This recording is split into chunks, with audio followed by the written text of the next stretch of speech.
Okay, so today we're going to talk about the carnivore diet specifically and Hashimoto's. So, the carnivore diet. So, background. Okay, I'll tell you what I share with my patients. Like when we're treating them, it's diet, it's lifestyle changes. There's herbs, there are botanicals. There's a lot of triggers that can be pulled. There's going to be so many things that can be flaring up your immune responses, and there's like 40 some triggers and all that type of stuff. But diet's huge. In the beginning, diet's very, very, very important to calm down inflammation, to dampen things. But most of my patients come in here, they have a variety of different things. And one diet doesn't fit. The Sarah Ballantyne wrote the autoimmune paleo diet, and that was a great thing at the time because it acknowledged that there was autoimmunity and except the problem was and that there were certain foods that flared up autoimmunity. It was there's the anti-inflammatory diet. Except the problem was a lot of people had food sensitivities, and at that time there was no good way to test them. The problem was some people had small intestinal bacterial overgrowth. And you would get on that diet and all of a sudden your stomach would start bloating and you'd go like, what? So here at Power Health Chiropractic in Reno, Nevada, we use 15 different diets. But we never use one diet, never. Because one diet is never appropriate for the people who are walking in here, who's got small intestinal bacterial growth, food sensitivities, and gastritis, or ulcers, or who's got SIBO and who's got ulcers and who's got blood sugar type diabetes type 2. And a lot of times what happens is people will, functional practitioners will have a diet to help them, and they'll make that their baseline diet for everything, and then they wonder why things haven't worked. So that's just the background about what I'm going to say. So, and frankly, I was just to a seminar on vascular diseases not long ago. And interestingly enough, the presenter went over, and it was the first time I ever heard this. It was our idea here. I work with another doctor here on the nutritional aspects of it. About 5 years ago, we said, look, one diet's not working, okay? And we got to go. We have to go. We have to figure out what diets to put together, and we did so, and we started with like putting these together based on our workups. Excuse me. And lo and behold, this gentleman, who I consider my mentor, came out and he started talking about how one diet didn't work, and you have to do mental. It's the first time I'd ever heard it. First time I've ever heard it in a seminar setting, and so one diet doesn't work. So we'll start off with that, with the carnivore diet, and a lot of people say, well, it made me feel so much better. And it can make you feel better. There are people who can't do the carnivore diet because they don't have enough hydrochloric acid in their stomach.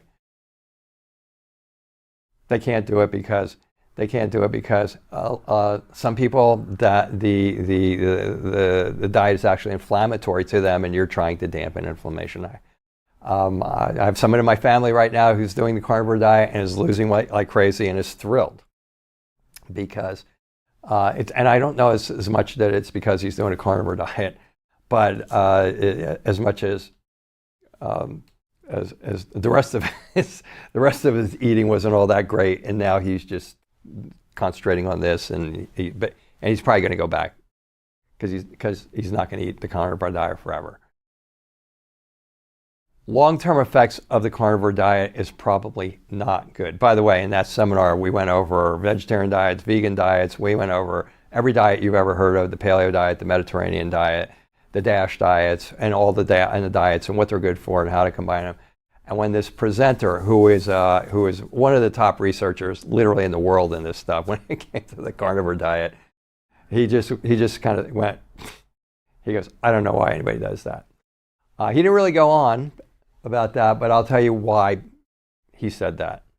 When you're just eating meat, okay, first of all, your digestive chain starts in your stomach, and you have to have enough hydrochloric acid in your stomach. If you don't have enough hydrochloric acid in your stomach, there's a number of reasons for that, but you're going to have a hard time on the carnivore diet. You're going to start and you're going to stop, so you probably are going to not even listen to a subject on the carnivore diet and Hashimoto's, because you're not going to be able to do it.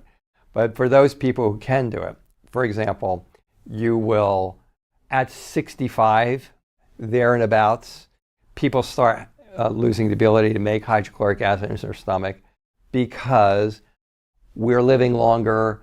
We're not, we're eating a lot more different things than we used to, and we destroy the ability of our cells to make hydrochloric acid at some point in time. Some earlier in 65, some later, and some people live to 80 and they're fine. It depends on their stress. It depends on their diet previously. It depends on if they exercise, all the good things. If they don't smoke, all those types of things, they'll be able to make hydrochloric acid for a longer period of time.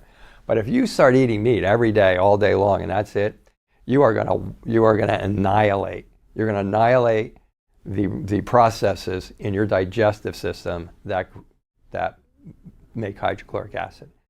And here's why that's uber important.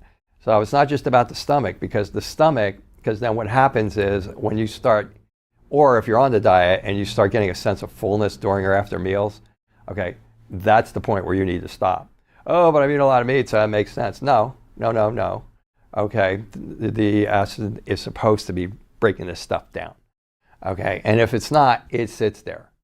And if it sits there, it's because it's not getting through what's called the pyloric valve from between your stomach and your upper part of your intestines, which is called the duodenum. And in that duodenum, there's this little mechanism that says, hey, I'm sending you a bolus of food that's not digested, it's acidic, it's not sterilized because you're destroying the hydrochloric acid. And it literally tells your gallbladder to stop making bile, and it tells your pancreas to stop making enzymes.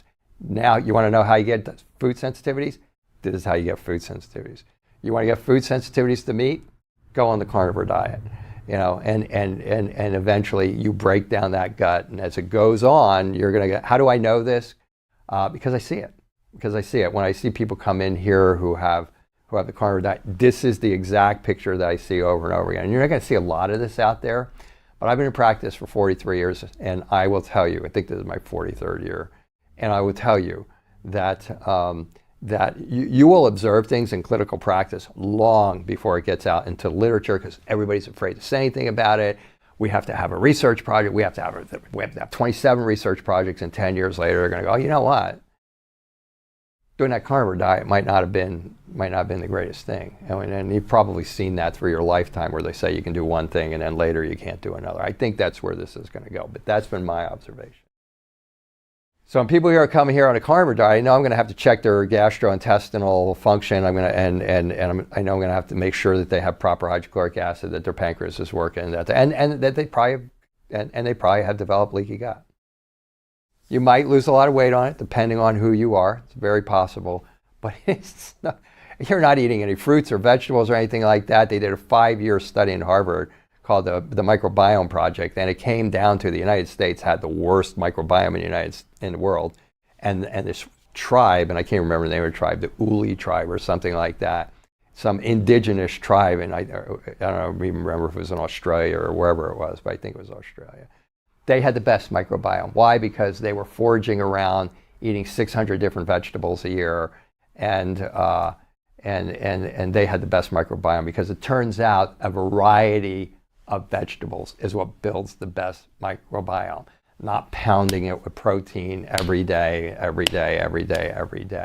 but doing that. So it's the polar opposite of what you want to be doing with your microbiome. So it will damage your microbiome. Thus, when the presenter at somewhere went, whoever thought of that? In essence, what I just said, I'm pretty sure is what he was saying. So anyway, so that's the carnivore diet, and as